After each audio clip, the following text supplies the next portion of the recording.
uyu mugabo KNC ari mu bantu nkunda. Yego. Okay, ari mu bantu nemera muri kino gihugu kubera iki? Ari mu bagabo bari muri kino gihugu b'abanyabwenge pe, b'abahanga kandi bafite impano nziza cyane. Burane n'umuhanzi, umuririmbyi buriya. Nziko ari indirimbo mugani yagiye iminsi yashize twumvaga. N'umuhanzi. Ariko iyo ugiye mu bya politike afitemo ubuhanga. Iyo ugiye mu bya politike ni umuhanga. Iyo ugiye mbese muri politike y'isi, ugiye muri siporo urabona umuntu wafashe amafaranga ye yarangiza akayashora mu ikipe y'umupira w'amaguru, kandi ikaba ikipe nyine ifite ubona izamutse inahatana muri first division, akagira n'umugisha wo kuba afite igitangazamakuru cye kibimufashamo, avuga radio hano na TV1. So KNC ari mu bantu buri munsi mu kiganiro cye cyitwa Riraraje, sinjya va mu rugo ntacyumvise gitangira saa. Ndamukunda kandi ndamwemera. Yego. Kandi nkuko babivuze KNC yatangiye nyine ku bwa Moses avuga ati kuva none aha n'imyenda naramuguriye ngiye kuyishanya. Yego. Ari dekarara nk'umuntu utemera ubutinganyi. Yego. Ariko ejo bundi twaratangaye kubona aha platform umuntu nka Semuhungu Eric w'umutinganyi, sibyo? Yego. Wabidekaraye. Sinzi neza niba abamwirukanye mu gihugu cyabo aricyo bamwirukaniye, cyane ko muri bihugu bya Amerika n'Uburayi bo barabyemera. Nashaka kuvuga ko KNC hariya yakabije. Hariya KNC ndamukunda, okay, ntabwo anzi ariko yarakabije. Yego. Ngewe rero biba bwa mbere nabanje kugira ngo nta nubwo yari amuzi. Donc ngira ngo narinzi ko yamutumiye atamuzi, ahubwo icyantangaje ni uko KNC mu kwisobanura ko abonye ngira ngo abanyamakuru barimo ba Lorenzo barimo yaranabikomye cyane, barimo n'abandi yabikomye cyane. Birantangaza kuko burya yamuhamagaye numva ari kubidefanda kuko yaburya yamutumiye abizi. Yego. Yarabizi cyane. Numvise KNC umukizeho ikibazo imbere y'abanyarwanda. Perezida wacu yaravuze ngo idini rikwiye guhuzwa n'umuco. Yego. Mu by'ukuri KNC ikintu yakoze yahemukiye abanyarwanda kuko yahaye platform cyangwa yahaye umwanya umuntu wishe umuco. Yahaye umwanya umuntu wishe umuco. Noneho kandi KNC yibagiza ko ibitangazamakuru byose byo mu gihugu n'ibyo hanze y'igihugu, sibyo? Yego. Urubyiruko rwacu rwararebaga Stade Amahoro iri hafi kuzura, abantu barareba. Yego. Ni ukuvuga iki? Ni ukuvuga ko hari abantu bakwigana uriya muntu. So rero njye kavuga ngo sinumva uburyo bakwiye guhabwa umwanya muri stade y'abanyarwanda, bubaha umuco w'abanyarwanda, barangiza bakamuhereza umwanya. None se kandi KNC ntiyibagize ko ibyo uriya mugabo yakoze yabikoze mu maso y'abanyarwanda n'abana ba KNC bahari, kandi zabizi ko akunda abana nabo bari bahari. So rero nkavuga ngo mu by'ukuri KNC ndabizi neza ko afite umutima, ni umuntu w'umugabo, ni umuntu uzi ubwenge, ni umuntu ukunda igihugu, ni umuntu twese dukunda kandi twubaha. Hari ikintu adakwiye kwirengagiza. KNC ntiwirengagize amateka yawe n'Imana. Yego. KNC turamuzi uburyo Imana yagiye imuzamura, sibyo? Ariko wasanga atanemera Imana. Arayemera, ndabizi nigire ko ibingi biri kuvuga ndabizi arayemera, ariko ntiyirengagize ukuboko kw'Imana ku buzima bwe. Yego. Sibyo? KNC ntiyirengagize ukuboko kw'Imana ku buzima bwe. Uyu munsi afite ameze uko ameze, ari mu bantu ushobora kuba bafite amafaranga muri kino gihugu, ariko si uko hari yakoze kurusha abandi, ni umugisha w'Imana, arabizi neza. Sibyo? KNC yakoze amakosa. Havuga ngo icyo nzi ni kimwe, niteze KNC yahagaze muri Stade Amahoro. Umupira w'amaguru bivuga ngo umupira warengeye niho barengurira. Hariya KNC yakoreye ariya makosa, ahasubire afate mikrofone nyarwanda, hariya naribeshye nkora iki cyaha, none ni mu mbabarire kandi n'Imana imbabarire. Ntabwo bwabura uburenganzira bwa Kenisi kuba yakakira umuntu ashaka gukora amakosa. Yego. Gukora amakosa nta burenganzira buburimo. Gukora amakosa nta burenganzira buburimo. Rero niba Kenisi yarakoze ikosa, yego, akwiye kuryemera, yarikoreye igihugu. Ese pastor buri ikosa Kenisi afite niri? Ni ikosa yakoze byo guhereza abatinganya platform mu maso y'abanyarwanda n'izi. Bagakora ibintu, bakamamaza ibintu kandi bitemewe n'umuco. Yego. Icyo rero ni kigomba gusaba imbabazi. Kandi twiteguye kumubabarira. Ese n'abapasiteri tuzamuramura tumusabira imbabazi imbere y'Imana. Uravuze ngo azaje muri stade avuge ngo mumbabarire. Ajye muri stade. N'abana batoya bahari. Ajye muri stade narangiza asabe abanyarwanda imbabazi tuzamubabarira. None se akosa wakoze. Yego. Akosa wakoze. Natwe dukora amakosa. Mu gifaransa baravuga ngo c'est tromper et humer.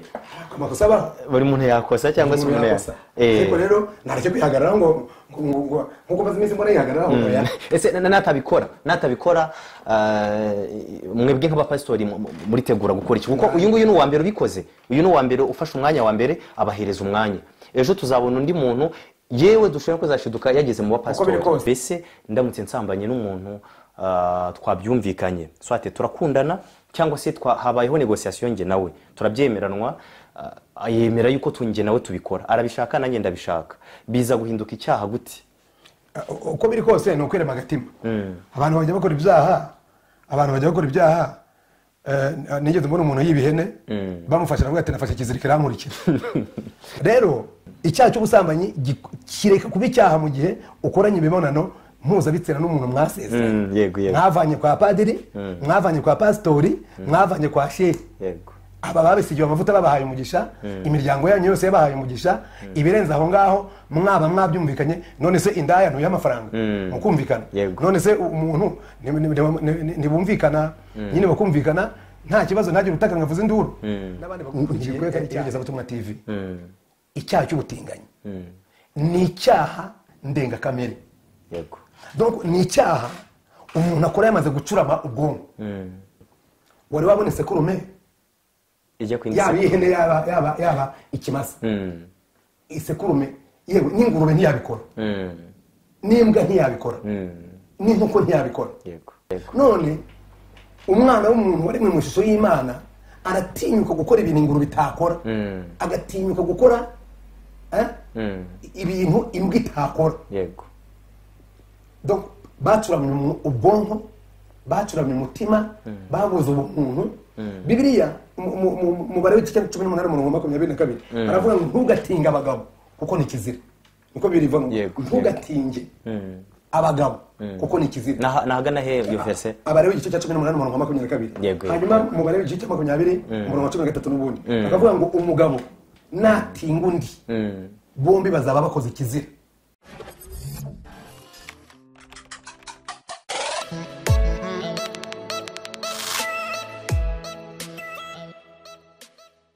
Twongeye kwasuhuza mwese abateze amatwi cyangwa se bakunda gukurikirana Yogeza Butumwa TV. Ngira ngo ni kenshi dukunda kubana cyane mu biganiro by'Yogeza Butumwa, ariko ngira ngo murabizi neza yuko ni ikiganiro kivuga ibyerekeye Imana nyirizina. Rimwe nemwe tukaganira na bamwe mu bapastori ndetse tukaganira namwe mu bakristo bakatubwira ubuzima bwabo, bakatubwira uburyo bakishijwe ndetse n'amakorari muri rusange. Uyu munsi rero twasuye pasiteri, mwakomeje kugenda mutubaza pasiteri, ariko nyirizina uyu munsi twamugezeho kugira ngo tuganire, atubwire byinshi bitandukanye. Dufite ingingo nyinshi zitandukanye tuza kugenda tuganiraho, ndatekereza ko mutari buze kuba mujya kuri. Hanyuma rero pasiteri, Yesa himbazwe. Karibu. Stari nindi kwibaza ngo ninde uribuze kubundi karibu, ariko nimwe mubanza kumpa karibu kamemo. Tuguhaye ikaze ndetse na mugenzi wacu Steven Anegukumbuye. Natwe tubakumbuye cyane. Kandi Yogeza Butumwa TV nanjye ndane mbakumbuye arashize iminsi ngira ngo twagize ibintu byinshi, ariko turashimana ko twese turi bazima. Karibu rero tubahaye ikaze muri iyi biro Imana yaduhaye gukoreramo ahangaha. Ni muri Katedrali yitiriwe Kristo Umwami mu itorero rya Anglikani Isenzi ya Cyangugu. Amanjye nitwa Kanone Nkurikimukiza Alphonse, ndi umuyobozi w'iyi katedrali ku bw'ubuntu bw'Imana. Yego. Rero mbahaye ikaze kandi ndabishimiye. Munyemerere mbanze nsenge. Yego. Mwami Imana turagushimira ubuzima, turagushimira amahoro, turagushimira ko Imana izi kurinda, uri umwungeri mwiza, uragira hari ubwatsi bwiza kandi ushobora hari amazi meza. Tuje mu kiganiro kugeza butumwa TV, turagusaba kugira ngo umwuka wawe wera, ubwenge bwawe bibane natwe, kandi ikiganiro uzacyumva uzakireba kizakore ku bugingo bwe, uzamuvugishe kandi uzamuha umugisha. Tugwaye ikaze muri byose mu izina rya Yesu, amen. Amen. Ikaze. Yego, murakoze cyane. Ngira ngo abakunzi ba iyogezabutumwa tumaze kubabwira ko nyine tuje kureba pastor kugira ngo tuze kugira byinshi tuganira. Nge nitwa Steven Niyonkuru Mukristo, ninge dukomeza kubana cyane mu biganiro by'iyogezabutumwa. Hanyuma pastor turabasuye rero, turagira ngo tuganire kandi tugire umwanya urambuye wo kugira ngo tumenye byinshi. Burya iyo umuntu yasizwe amavuta hari ibintu byinshi cyane Imana ibimutekereye kugira ngo abwire ubwoko bwayo. Niyo mpamvu rero turi hano kugira ngo dukomeze tugende tuganira. Muri iyi minsi dufite ibibazo bigiye bitandukanye mu buzima busanzwe, ariko ntago ariko byose twagenda tubivugaho. Uyu munsi ndagira ngo tuze kwibanda neza ku byerekeranye umuntu ashobora gutangirira ku cyaha cy'ubusambanyi. Muri iyi minsi hari ubusambanyi buteye ubwoba, bwamaze kuba umuntu ashobora kuvuga ngo ni indengakamere, kugeza ubwo nyuma yaho haza n'ubutinganyi. Burya iyo umuntu avuga ngo agiye gutingana, nuko ubusambanyi buba bwamaze kumurenga, akumva ashaka innovation kugira ngo aze kumenya ngo noneho hari ikindi kintu kiri inyuma y'ubwo busambanyi cyangwa se ashobora gukora kitari bwa busambanyi busanzwe. Pastor, ubusanzwe ese ibi bintu muri kubibona mu buzima busanzwe byerekeranye n'ubusambanyi bukomeje gufata indi ntera? Gusambana ni icyaha. Yego.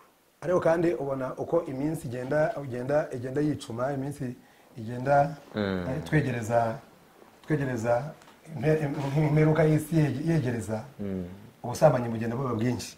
Ukabona umwuka w'ubusambanyi uri kugenda wiyongera, noneho kandi ugatezwa umurindi na za social media. Ikoranabuhanga riri mu bintu byagiye byegereza abantu kumenya byinshi ku busambanyi no kwegereza byinshi abantu bibakururira mu busambanyi. Yego. Rero icyaha cy'ubusambanyi, ubundi umuntu ikintu cyitwa ubusambanyi byagenze bite? Ubusambanyi kiba icyaha cy'ubusambanyi mu gihe umugabo cyangwa umugore, umusore cyangwa umukobwa yakoranye imibonano mpuzabitsina n'uwo batashakanye. Yego. Umuntu yemerewe gukora imibonano mpuzabitsina n'uwo bashakanye, umugore we cyangwa umugabo we. Ngo rero iyo biri hanze y'isezerano biba byabaye icyaha cy'ubusambanyi. Ariko iyi minsi icyaha cy'ubusambanyi cyabaye mbese ku buryo abantu hano batakiboneka nk'aho ari icyaha, ariko ni icyaha. Aho Bibiliya ivuga ngo muzibukire gusambana, kuko Bibiliya ivuga, Bibiliya ivuga ngo muzibukire gusambana kuko ibindi byaha bikorerwa hanze y'umubiri, ngo ariko icyaha cy'ubusambanyi cyo gikorerwa mu mubiri imbere. Kandi noneho icyo cyaha gikorerwa mu mubiri imbere, Bibiliya iravuga ngo imibiri yacu ni insengero z'umwuka wera. Ni ukuvuga iyo ukoze icyaha cy'ubusambanyi uba ukoreye icyaha mu mubiri umwuka wera atuyemo, mu mubiri Imana ituyemo, mu mubiri umwami Yesu atuyemo. Ubwo rero icyaha cy'ubusambanyi ni n'icyaha kitagira ingaruka ku muntu ugikoze gusa, aho kibereye kibi. Ubundi icyaha cy'ubusambanyi kiri mu byaha bitatu, ntabwo twabigaruka none ngo dushake n'imirongo muri Bibiliya cyangwa tujye muri byinshi, ariko Steven, hari ibyaha bitatu bizanira umuntu umuvumo, kandi ntibizane umuvumo kuri we gusa, ahubwo bikazana umuvumo no ku bazamukomokaho. Yego. Icyaha cy'ubusambanyi rero kizana umuvumo ku muntu ugikoze, ariko kizazana n'umuvumo ku bazamukomokaho, kuko wibuke ko sibyo aho gikorerwa ari nawo nzira Imana yahisemo umuntu avuka, yaba ku mugabo yaba no ku mugore. Ubwo rero mu gihe cyose iyo mibiri, ndavuga ibitsina, byakoreshejwe mu buryo butemewe n'Imana, n'abazavuka banyuze muri iyo nzira yandujwe n'icyo cyaha, nizo za karande tuvuga, bikazana ingaruka. Buriya Bibiliya ivuga ko Dawidi, Bibiliya ivuga ko Dawidi yazanye abagore bageze kuri 700. Yego, yego. Ariko akamwita umudayimoni cyangwa iyo karande yo gukunda abagore kwa Dawidi, Salomo noneho we agiye kuzana arenze 1000. Bire tubwiye ko yagize abana barenze 1000. Abagore n'abana yego. Rero icyaha cy'ubusambanyi ni icyaha Bibiri idusaba kuzibukira. Kuko ni icyaha gituma ubuzima bw'umuntu bugira imivumo. Ikindi cyaha cya kabiri tutaza gutindaho ni icyaha cyo kubangikanya Imana. Yego. Icyaha cyo kubangikanya Imana, ukukuraguza, guterekera, gusenga ibigirwamana. Yego. Ni icyaha kizana nacyo umuvumo kuko gigutandukanya n'Imana na generasiyo y'abazagukomokaho. Icyaha cya gatatu ni icyaha cyo kwica umuntu utari urubanza. Buriya Steven nubona umuntu wishe umuntu niyo yaba yishe umuntu maze umunsi umwe cyangwa utari wavuka aba yamenye amaraso atari urubanza. Uwo muntu amaraso aramukurikirana kereka yakihannye Imana ikamubabarira nabo yikiye bakamubabarira.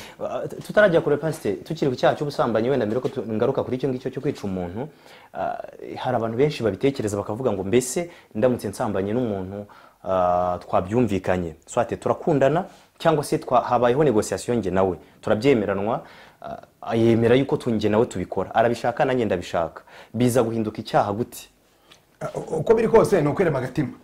Abantu bajya bakora ibyaha, nigeze mbona umuntu y'ibihene bamufasha navuga ati nafashe ikiziriko rankurikira. Rero uranabyumva abantu mu cyuma cy'amasengesho, abantu baba bari gusenga umuntu aravuze ngo Imana ibabarire ngo kwitiza iby'abandi. Ntabwo ndashaka kuvuga ko yibye, ahubwo ndashaka kuvuga ngo Imana ibabarire ni nyoroshye. Yego, ni kwiyorohereza. Imana ibabarire ngo kwitiza iby'abandi. Kwitiza iby'abandi ubwo ni ubusambo, ahubwo ariko gusiga amavuta ngo dutitwe ubusambo. Rero iyo mwumvikanye icyaha cy'ubusambanyi kireka kuba icyaha mu gihe ukoranye imibonano mpuzabitsina n'umuntu mwasezeranye. Mwavanye kwa padiri, mwavanye kwa pasitori, mwavanye kwa shehe. Aba babisigiwe amavuta babahaye umugisha, imiryango yanyu yose yabahaye umugisha, ibirenze aho ngaho mwabyumvikanye. None se indaya ntuye amafaranga mukumvikana, none se umuntu ntibumvikana nyine bakumvikana, nta kibazo ntagira utaka ngavuze induru, ntibikwiye ko ari icyaha. Rero none se umuntu ashobora kwibaza ngo mbere ko nta gushyingirwa kwabagaho, bivuga ngo abantu ba kera bose bakoraga ubusambanyi, kuko mbere ntago habagaho gushyingirana nk'uko nguko abapasitori, kuko n'abapasitori ntago habagaho. Ubwo ndavuga mbere mu gihe cy'abami, niba hatarabagaho pasiteri ngo azahesha abo bantu umugisha nk'uko Bibiliya bitubwira, cyangwa se nk'uko abayobozi cyangwa abitorero bakunda kubitwigisha, bivuga ngo kera nabo barasambanaga, bivuga ngo natwe ubwacu aho twakomotse ni ku busambanyi. Reka dusome Bibiliya. Yego. Itangiriro icya kabiri umurongo wa kabiri, itangiriro cya kabiri umurongo wa 18, itangiriro cya kabiri umurongo wa 18 ngo kandi Uwiteka Imana aravuga iti si byiza ko uyu muntu wenyine, reka muremere umufasha umukwiye. No ku murongo wa 24 nicyo gituma umuntu azasiga se na nyina akaba nawe n'umugore we akaramata, bombe bakaba umubiri umwe, kandi umugabo n'umugore bombi bari bambaye ubusa ntibakorwe n'isoni. Ntabwo rero umugabo n'umugore wa mbere babanye, ubukwe bwabereye muri Edeni, ubukwe bwarabaye. Donc Imana yarabaremye inababera pasitori cyangwa ibabera padiri, kavuge gutyo, kuko yarabashingiye, imaze kubashingira Imana imabwira ngo nimugende mubyare mworoke, yari bahawe uburenganzira bwo gukora imibonano mpuzabitsina kugira ngo bazabyare. Ubwo rero Imana niyo yabashingiye. Imana yari imaze kubashingira, nubwo icyo gihe nta bapasiteri bari bariho, ariko burya n'imiryango, nta muntu urumva niyo umuntu yishingiraga umuryango waramuhanaga. Kubera iki se mu muryango wamuhanaga? Nuko yabaga yakoze ibintu binyuranye n'amategeko. Rero mu gihe imiryango yabaga yateranye, makemeranywa ko Steven agiye kubana na Janine, iyo miryango ikabyemeranwa, uko no gushyingiranwa. Sibyo? Uko no gushyingiranwa. Noneho rero abantu bakirijwe, abantu bakiriye agakiza, twumvikana ko kugira ngo umuhungu n'umukobwa babane, bakwiye kubanza kujya gusabirwa umugisha mu itorero, hanyuma n'imiryango ikabaherekeza bakababuresinga, bakagenda bakajya kubana mu buryo nyine twita uburyo bwahawe umugisha bwejejwe. Yego. Rero nicyo navuga ku byo ngibyo. Reka waravuze ku cyaha gato mbere ko tukivaho, waravuze ku cyaha cyo kwica. Umuntu pastor yakibaza ngo mbese icyaha cyo kwica Bibiliya ivuga ni ugufata wenda se urugero umupanga umuntu agatema undi, ni ugufata ubundi buryo ubwo aribwo bwose bwatuma umuntu avamo umwuka agapfa. Reka tubivuge muri ubwo buryo. Bibiliya ivuga yuko ari ugupfa mu buhe buryo? Urupfu rubaho mu Bibiliya ivuga ni impfu ebyiri, urupfu rwo mu mwuka n'urupfu rwo mu mubiri. Buriya Adamu na Eva bakimara gukora icyaha cyo muri Edeni, Imana yari yababwiye ngo no gupfa muzapfa. Mu by'ukuri bamaze kurya kuri ruriya rubuto Imana yababujije, ntabwo bahise bapfa ku kanya physically, ntabwo bahise bapfa ku kanya, ahubwo bapfuye mu buryo buri spirituel, kuko batandukanye n'Imana bambaye ubucocero. Imana yari imaze kubambika uruhu ibasohora muri Edeni, rero bajya kure y'Imana. Kuba kure y'Imana ni ugupfa mu mwuka. Hanyuma rero gupfa mu mwuka byahise bibakururira gupfa no mu buryo buri fizike. Ariko urupfu rwa gusogongera ku mubano w'urupfu, Adamu na Eva babisogongeyeho, Kayini yisha Abeli. Buriya ntabwo bahise bapfa. Imana yashatse kubababaza kugira ngo babone ibibi by'urupfu bugururiye. Barabanza umwana wabo w'imfura yica ikironamfura, hanyuma nabo bakurikiraho gupfa kugeza kwisa natwe tugapfa ababakomotseho. Rero imfura ebyiri, hari urupfu ruri fizike, urupfu rusanzwe, hari n'urupfu rwo kutagira Imana muri wowe, nirwo rupfu rwo mu mwuka. Ariko icyaha cy'ubwicanyi tuvuga ngo ni icyaha cyo kumena amaraso, sibyo? Simvuga ibyo mu mwuka, ni icyaha cyo kwica umuntu. Ni ukuvuga iki? Ni ukuvuga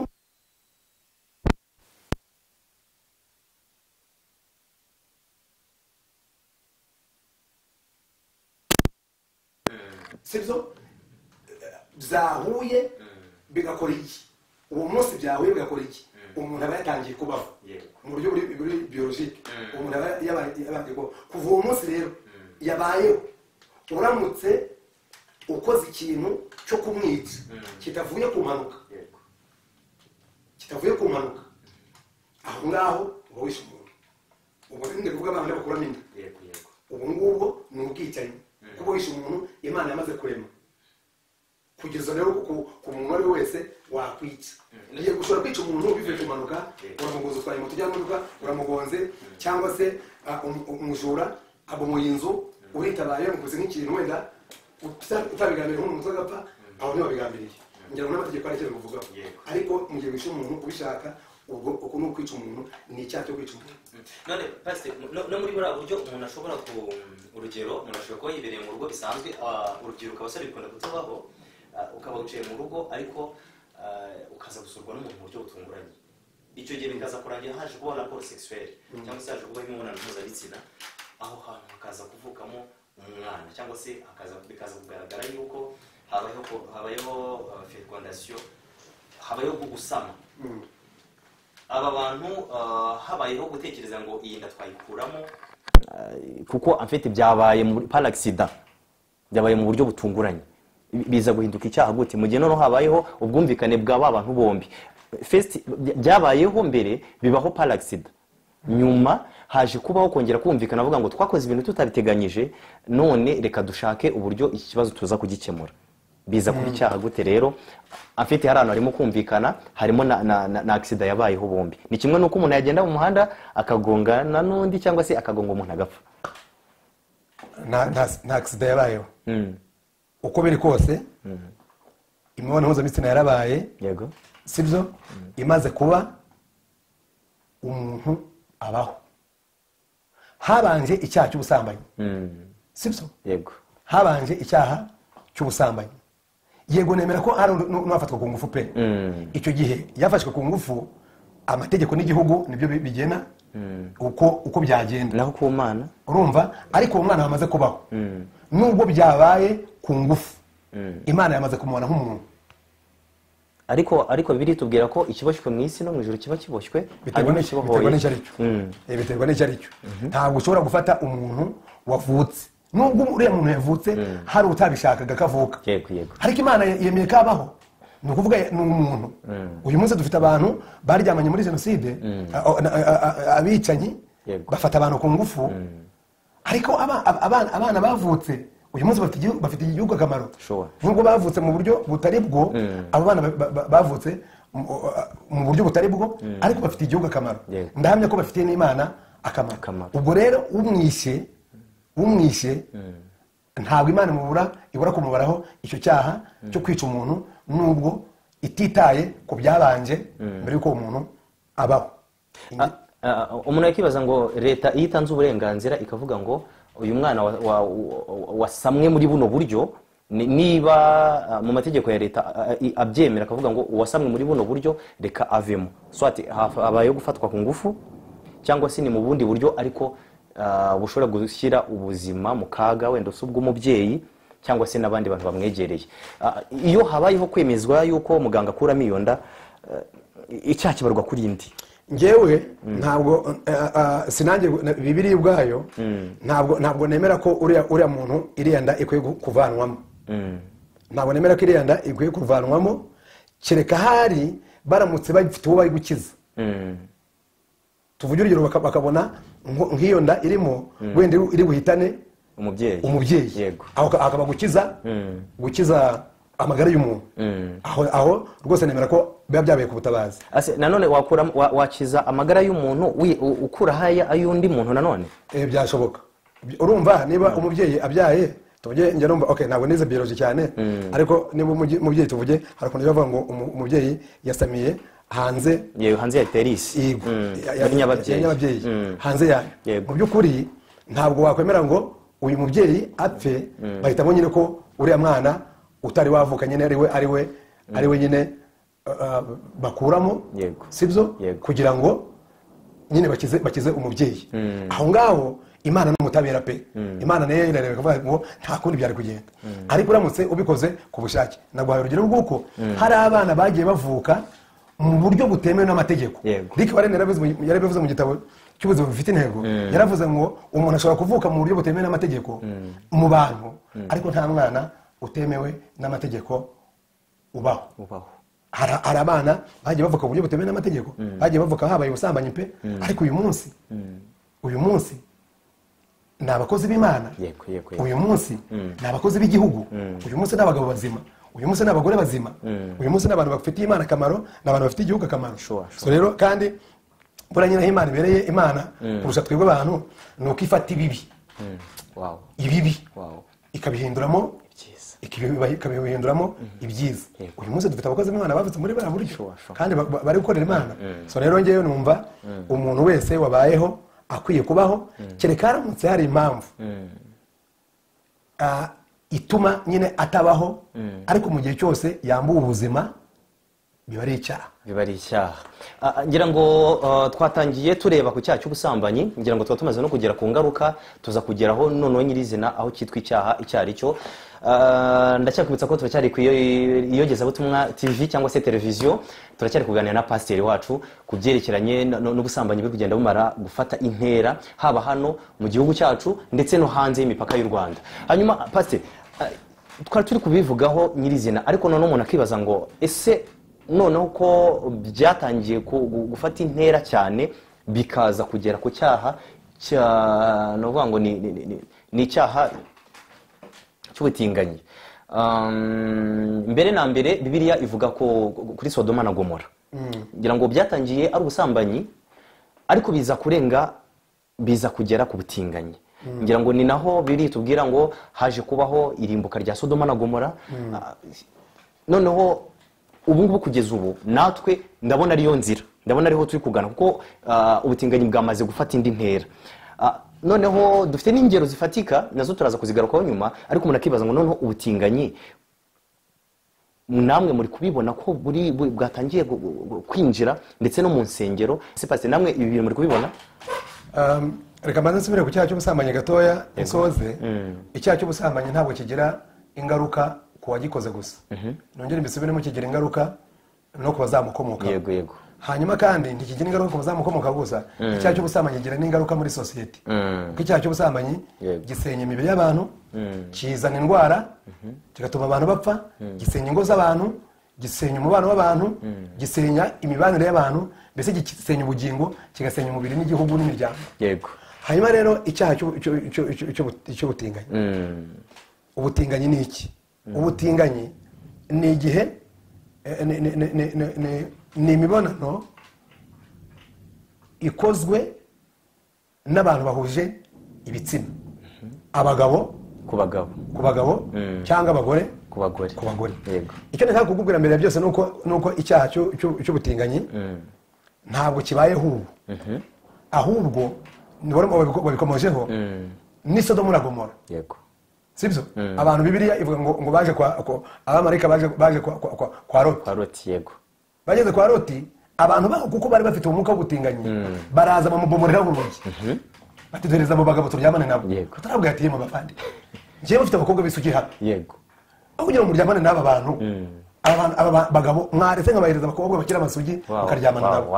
Aho Bibiliya kuvuga ko marayika w'Imana yabarindagije. Yego. Ariko icyo gihugu Sodomu na Gomora hari hariho uwo mwuka w'ubutinganyi. Yego. Steven n'abandi mukurikiye Iyogezabutumwa TV, icyaha cy'ubutinganyi ni icyaha nakwita icyaha ndengakamere. Yego. Donc ni icyaha umuntu akora yamaze gucurama ubwonko. Wagirira ari sibyo? Wagirira ari nagirira ari pe. Wareba umugore, wareba umukobwa, wasinye benya n'abagore nabo baturebye cyangwa abakobwa baturebye, rero twebwe abagabo uri umugore cyangwa umukobwa ni ibintu bisanzwe. Uko byagenda kose nabo niko bimeze. Ukagira santima. Yego. Ako nutekereza kugira santima umugabo mugenzi nk'ubu Steve nkanjye nawe. Sure tekereza. Uretse gucurama ubwonko.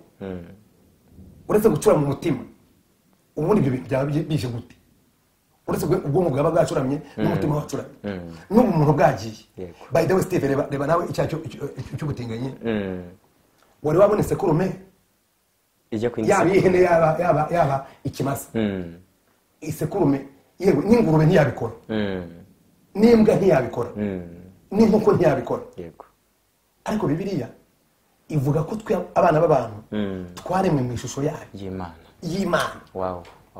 Nuko Imana ijya kuturema yirebyeho iraturema mu bwiza bw'Imana, iturutisha ibindi biremwa. None umwana w'umuntu waremwe mu ishusho y'Imana aratinyuka gukora ibintu ingurube itakora, agatinyuka gukora ibintu imbwa itakora. Yego. Donc bacuramye ubwonko, bacuramye umutima, babuze ubumuntu. Bibiliya mu bare w'icyo 18:22 aravuga ngo ntugatinga abagabo kuko ni kizira. Niko biriva ngo ntugatinge abagabo kuko ni kizira. Nahagana he iyo verse? Abare w'icyo 18:22. Hanyuma mu bare w'icyo 20:13 n'ubundi akavuga ngo umugabo natinga undi bombi bazaba bakoze ikizira. Yego. Umugabo natinga undi bazaba bakoze ikizira. None uyu munsi umugabo aratinyuka agatura urugo rwe cyangwa se n'umusore ukajya kubona umwe yigize umugabo undi yigize umugore.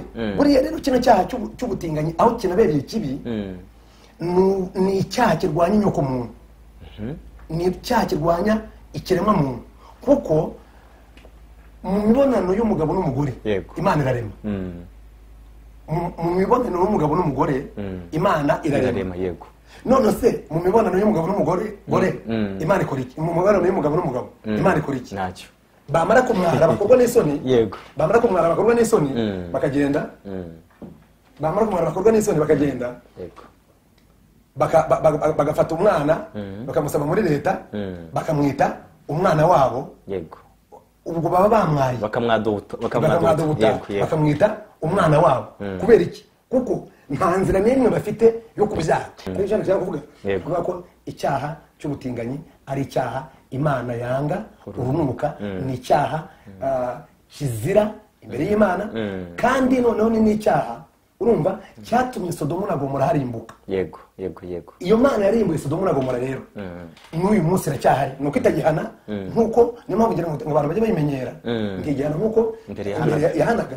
Ariko umuntu wese ukoze icyaha cy'ubutinganyi ubu ngubu abikiye umujinya w'Imana. Yego. Nta nubwo biza yewe ntabwo uri kubatera ubwoba pe, nta nubwo bizategereza ngo isi izaba zirangire. Bazabona ishyano kuko bari gukora ibyangwa n'amaso y'Uwiteka. None se pastor, umuntu ashobora kwibaza ngo niba kirari cyaha Imana yanga urunuka, ubwo wenda umuntu ashobora gushyira akadomo hanyuma agatekereza ku bindi akavuga ngo okay nakisambanira bisanzwe umugore we n'umugabo cyangwa se umusore n'umukobwa ariko wenda sinzajye muri biri kuko tumaze kubona ko kira ari cyo cyaha Imana yanga urunuka ubwo se ntibishatse kuvuga ko ibindi by'Imana itabyanga urunuka nakubwiye ko hari ibyaha mu by'ukuri Imana yavuze ngo ntugasambane yavuze ngo ntukice yavuze ngo ntukebe yavuze ngo ntukange mugenzi wawe byose n'Imana yabiremye ariko nakubwiye ko hari ibyaha sibyo umuntu akora donc ntibimugireho ingaruka wubwe bikamugira ingaruka n'abazamukomoka yewe bikagira n'ingaruka ku gihugu narabivuze bigatera n'igihugu mwako sibyo Sodoma ngo murarahiye kandi byakorewe mu gihugu so rero nubwo Imana ariyo yavuze byose ngo ntituzabikore ariko ibyaha biratandukanye ibyaha biratandukanye yego hanyuma umuntu ashobora kwibaza ngo mbese noneho kugeza ubu turi kubona ubushyuhe bukabije ngo buri guterwa n'amabaga umuntu ntabwo yakibaza yuko ibi nabyo biri gukurwa n'ubutinganyi ntabwo ariko siko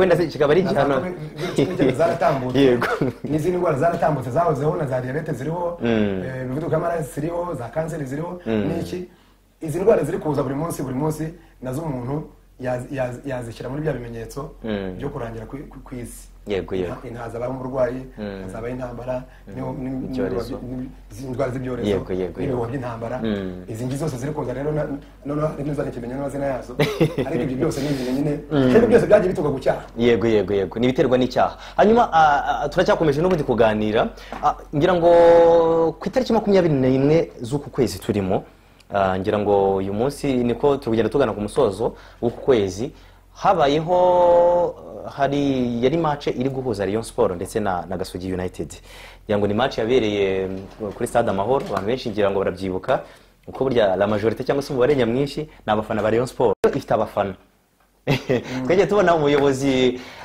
wa Gasogi bamwita Kakuza Charles cyangwa se Charire cyangwa se Kenisi ni umuntu ushobora kuvuga ikintu abantu bakacyumva vuba ni numwe mu bantu bigendanye na topic dufite uyu munsi ni umwe mu bantu mbere wagiye agaragara nkaho atemera abatinganyi ngira ngo kuri Moses yarabigaragaje kuri ati rwose cyane ngira ngo yari declare abantu bose barabimenya baravuga bati wow dufite umuntu utemera ibi bintu nkuko umuntu yamugereranya nka Museveni President Museveni wa Uganda ngo nawe numwe mu bantu bidekare baravuga ngo ntago twe tubyemera hano mu gihugu iwacu ngira ngo abatinganyi mu Uganda ngira ngo nta ruvugiro ariko hari ibindi bihugu bitari dekara bivuge ngo twebwe ntitubyemera cyangwa se bavuge ngo turabyemera hanyuma kuri uwo mukino hagaragayemo uwo bita Semuhungu Eric uyu numwe mu batinganyi bazwi navuga ngo ni umutinganyi mpuzamahanga bidekaraye abantu baramuzi ngira ngo mu minsi ishize yirukanwe muri Leta Zunze Ubumwe za Amerika agaruka mu gihugu yari dekaraye hanyuma muri stade numwe mu bantu twabonye wagaragaye nk'umu MC ngira ngo nawe urumwe mu bantu bakunda siporo cyangwa se bakunda football ngira ngo ibyo bintu ndumva atari ubwa mbere wenda waba ubyumvise cyangwa se ushaka kwaranabibonye kuko ukunda gukurikirana football Pastor ibi bintu biragaragaza iki muri societe ese ibi bintu ntago bifite ibindi bintu bigiye guteza cyangwa se umuntu ushobora kuvuga ngo ni negative effect mu rubyiruko cyangwa se muri societe nyarwanda urakoze cyane Steve ngiye nkunda umupira w'amaguru ubundi nyuma yo gusenga nyuma yo kuvuga ubutumwa gukora umurimo w'Imana imyidagaduro nkunda siporo isanzwe ariko nkunda umupira w'amaguru Iburayi mfite mfana Arsenal kandi kuva kera nubwo imaze iminsi itamereza igikombe ariko ndayifana ndakunda hanyuma mu Rwanda nafanaga APR ariko umunsi umwe nza kugira ikintu kimwe cyatumye nakifana ndayikunda gusa ubu ntiwaje gufana Rayon ariko mfana ikipe yacu y'Urusizi Espoir yageze muri second division yabaye bimeze nabi hagaze nabi ariko ikipe yacu ndayikunda umupira rero nakurikirana uri umupira wa Gasogi na Rayon Sport uri mu mupira nanjye nakurikiranye pe uri umupira nakurikiranye kandi noneho uyu mugabo Kensi ari mu bantu nkunda yego okay ari mu bantu nemera muri kino gihugu kubera iki ari mu bagabo bari muri kino gihugu b'abanyabwenge pe b'abahanga kandi bafite impano nziza cyane urane n'umuhanzi umuririmbyi buriya ari indirimbo mugani yagiye iminsi yashize twumvaga n'umuhanzi ariko iyo ugiye mu bya politike afitemo ubuhanga iyo ugiye mu bya politike ni umuhanga iyo ugiye mbese muri politike y'isi ugiye muri siporo urabona umuntu wafashe amafaranga ye yarangiza akayashora mu ikipe y'umupira w'amaguru kandi ikaba ikipe nyine ifite ubona izamutse inahatana muri festival akagira n'umugisha wo kuba afite igitangazamakuru cye kibimufashamo avuga radio hano na TV1 so Kensi ari mu bantu buri munsi mu kiganiro cye cyitwa Riraraje sinjya va mu rugo nacyumvise gitangira saa ndamukunda kandi ndamwemera yego kandi nkuko babivuze Kensi yatangiye nyine ku bwa Moses avuga ati kuva none aha n'imyenda naramuguriye ngiye kuyishanyura yego ari dekarara nk'umuntu utemera ubutinganyi yego ariko ejo bundi twaratangaye kubona aha platform yego umuntu nka Semuhungu Eric w'umutinganyi sibyo yego wabidekaraye sinzi neza niba abamwirukanye mu gihugu cyabo aricyo bamwirukaniye cyane ko muri bihugu bya Amerika n'Uburayi bo barabyemera ariko njye nemera ko Semuhungu ari umunyarwanda nk'abandi yego kandi afite uburenganzira bwo kujya muri stade kureba umupira cyangwa kujya mu isoko nk'abandi pase nuza kuvuga ngo ni umunyarwanda nk'abandi of course afite nationality y'u Rwanda birumvikana ariko ubwo nturuza kuba umuhaye ubundi burenganzira kuvuga ngo naze no mu bandi banyarwanda kuko mu kinyarwanda baravuga ngo ihene mbi ntawe izirikaho inziza uko biri kose ntabwo bikuyeho ko ari umunyarwanda yego sibyo icyo cyo nashaka kuvuga ntabwo bikuyeho ko ari umunyarwanda nabisha abantu muri jenoside yakorewe abatutsi bafunzwe n'abadafunzwe n'abanyarwanda ntabwo bikwiye ko atari abanyarwanda nubwo bakoze bibi ariko icyo nashaka kuvuga ni iki nashaka kuvuga ko Kensi hariya yakabije hariya Kensi ndamukunda ntabwo nzi ariko yarakabije yego ngewe rero biba bwa mbere nabanje kugira ngo nta nubwo yari amuzi donc ngira ngo narinzi ko yamutumiye atamuzi ahubwo icyantangaje ni uko Kensi mu kwisobanura ko abonye ngira ngo abanyamakuru barimo ba Lorenzo yaranabikomye cyane barimo n'abandi yabikomye cyane birantangaza kuko burya yamuhamagaye numva ari kubidefanda burya yamutumiye abizi yego yarabizi cyane numvise Kensi umukizeho ikibazo imbere y'abanyarwanda rero perezida wacu yaravuze ngo idini rikwiye guhuzwa n'umuco yego rikwiye guhuzwa n'umuco ntekereza ngo n'ikiriya kintu utagize neza ariko nicyo yavuga umuco wacu ufite icyo wemera yego mu by'umuco wacu wemera ntabwo wemera ubutinganyi mu by'umuco nyarwanda wemera ntiwemera abaryamana bahuje ibitsina sibyo nubwo nta dekararasiyo ya leta yabaye ariko leta yacu yemera umuco yego sibyo njyewe rero nkavuga ngo mu by'ukuri Kensi ikintu yakoze yahemukiye abanyarwanda kuko yahaye platform cyangwa yahaye umwanya umuntu wishe umuco yahaye umwanya umuntu wishe umuco noneho kandi Kensi yibagiza ko ibitangazamakuru byose byo mu gihugu n'ibyo hanze y'igihugu sibyo yego urubyiruko rwacu rwararebaga stade Amahoro iri hafi kuzura abantu barareba yego ni ukuvuga iki ni ukuvuga ko hari abantu bakwigana uriya muntu so rero njye nkavuga ngo Semuhungu Eric nabo bumva kimwe ibyabo by'ubutinganyi ni abanyarwanda ariko sinumva uburyo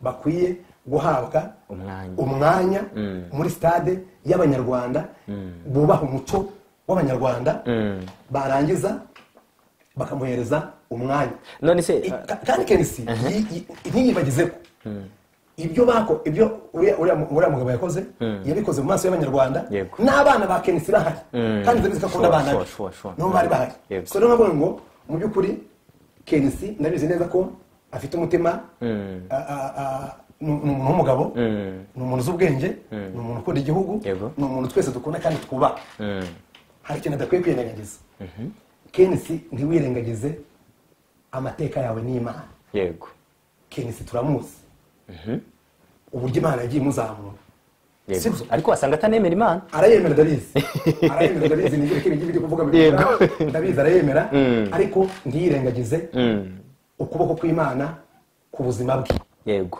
sibyo Kenisi ntiyirengagize ukuboko kw'Imana ku buzima bwe ubu uyu munsi afite ameze uko ameze ari mu bantu ushobora kuba bafite amafaranga muri kino gihugu ariko si uko hari yakoze kurusha abandi ni umugisha w'Imana arabizi neza sibyo icyo ni kimwe icya kabiri ntiyirengagize ko iki gihugu cy'u Rwanda uyu munsi kuba abanyarwanda turi uko turi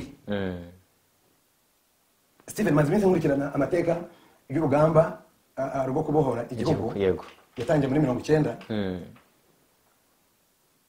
ingabo za RPF Inkotanyi na RPF ubwayo bavuye Buganda baza kubohora igihugu wibuke ko Buganda nubwo bajya bavuga ngo Abaganda bafashije RPF kuko barabafashije ariko Buganda burya bari bamaze imyaka ine gusa bavuye mu ntambara abantu rero bari bamaze imyaka ine bavuye mu ntambara ntabwo bari bafite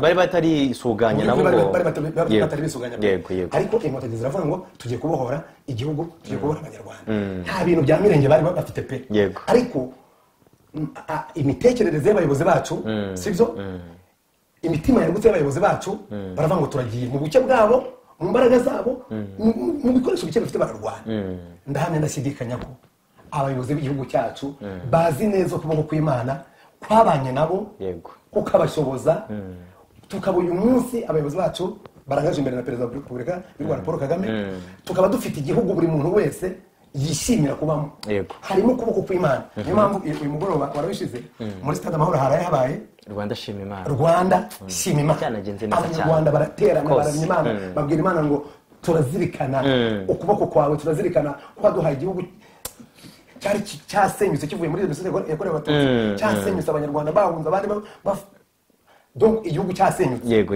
yego uyu munsi twaba dufite igihugu buri muntu wese yifuza kubamo igihugu cy'iterambere gifite umutekano dusangurira n'abandi nabonye n'abasaza bakuru babyina Bibiliya iravuga ngo Imana itarenze urugo ngo abarenzi barendera ubusa yego sibyo niko Bibiliya ivuga so nzi neza ko abayobozi bacu bemera Imana nzi neza ko abantu bazi imbaraga z'Imana kuri kino gihugu rero ari nayo Imana yaduhaye abayobozi na perezida wacu bafite umutima ukunda abanyarwanda bafite umutima ushyira abanyarwanda imbere Kenisi yakoze amakosa havuga ngo icyo nzi ni kimwe niteze Kenisi yahagaze muri stade Amahoro umupira w'amaguru yavuga ngo umupira warengeye niho barenguriye hariya Kenisi yakoreye ariya makosa ahasubire afate mikrofone ugazacunge azabikore Gasogi yahuye na APR aje no kubikora Rayon Sport yahuye na APR cyangwa muri retour yego cyangwa se nabyo birashoboka abanyarwanda hariya naribeshye nkora iki cyaha none ni mu mbabarire kandi n'Imana imbabarire ikintu ndibuze kubanza kwibaza bwa mbere ese gukora biriya Kenisi ntago ari uburenganzira bwiwe kuko icya mbere Gasogi United niye ikindi cya kabiri iyi match yari yakiriwe n'ubundi nawe none umuntu ashobora kwibaza ngo mbese nkuko wavuze ngo nabo ni abanyarwanda nabo ni abana b'igihugu ntabwo bwabura uburenganzira bwa Kenisi kuba yakakira umuntu ashaka gukora amakosa nkuko nawe ushobora kwakira umuntu iwawe mu rugo nkuko ubishaka hanyuma ukavuga ngo mu rugo iwanjye hari instruction cyangwa se hari amabwiriza agenderwaho muri buno buryo gukora amakosa yego gukora amakosa nta burenganzira buburimo gukora amakosa nta burenganzira buburimo rero niba Kenisi yarakoze ikosa yego akwiye kuryemera yarikoreye igihugu ese pastor buri ikosa Kenisi afite niri nikoze byo guhereza abatinganya platform mu maso y'abanyarwanda n'isi bagakora ibintu bakamamaza ibintu kandi bitemewe n'umuco yego icyo rero ni cyo gusaba imbabazi kandi twiteguye kumubabarira ese n'abapasiteri tuzamuramura ibiganza tumusabira imbabazi imbere y'Imana kuko ni umugabo kandi n'umugabo mwiza yego uravuze ngo azajye muri stade avuge ngo mumbabarire, ajye muri stade n'abana batoya bahari, ajye muri stade narangiza asabe abanyarwanda imbabazi, tuzamubabarira. none se akosa wakoze, yego akosa wakoze, natwe dukora amakosa. mu gifaransa baravuga ngo c'est tromper et humer, amakosa ba buri muntu yakosa cyangwa se umuntu yakosa. Ariko rero ntacyo kwihagarara ngo nkuko maze iminsi mbona yihagarara ngo ya ese natabikora mwebwe nk'abapasitori muritegura gukora iki? kuko uyu nguyu ni uwa mbere ubikoze, uyu ni uwa mbere ufashe umwanya wa mbere abahereza umwanya, ejo tuzabona undi muntu yewe dushobora kuzashiduka yageze mu bapasitori. uko biri kose ntabwo bizongera, tubyizeye ibyo ntabwo bizongera. Pastor nibyongera byizeye ntabwo bizongera. Pastor nibyongera bizagenda neza, ntabwo bizongera. Yego gusa ndatekereza ko ntabwo bizongera. gusa nyine Kenisi nabi ntwari asaba imbabazi, reka twigarukire tuve kuri Kenisi na Gasogi ndetse na Semuhungu n'abandi. Pastor, umuntu ashobora kwibaza ngo ubundi noneho Bibiliya ivuga iki ku byerekeranye n'ubutinganyi? Wenda dose nkaho twongera kubigarukaho gato. Imirongo ivuga ko ubutinganyi ari ikizira. Yego, ni ikizira Imana yanga, ni icyaha gikomeye, muri make nicyo. noneho hakorwa iki, bigende biti? kuko twamaze kubona ko generation y'ubu ngubu ubutinganyi niho buri kujya cyane. Ntabwo turi kubona abasaza bakoze bashesha kangoye imyaka 60-80 bari kujya muri ibyo bintu, n'urubyiruko ruri kubijyamo. None uruhare rw'abapastori ni uruhe muri kino kibazo? Twebwe uruhare rw'abapastori twebwe turi mu muhamagaro. Yego, mu muhamagaro w'ijambo ry'Imana. Twebwe twigisha abantu ijambo ry'Imana, tukababwira icyo ijambo ry'Imana rivuga ku muntu, ku bintu. Ubundi buryo ijambo ry'Imana iyo rivugwa ifunguye Bibiliya uhita witega ibintu bitatu. Icya mbere icy'Imana igutegeka. Yego. Icya kabiri n'icy'Imana ikubuza. Icya kabiri itatu n'icy'Imana ikumenyesha.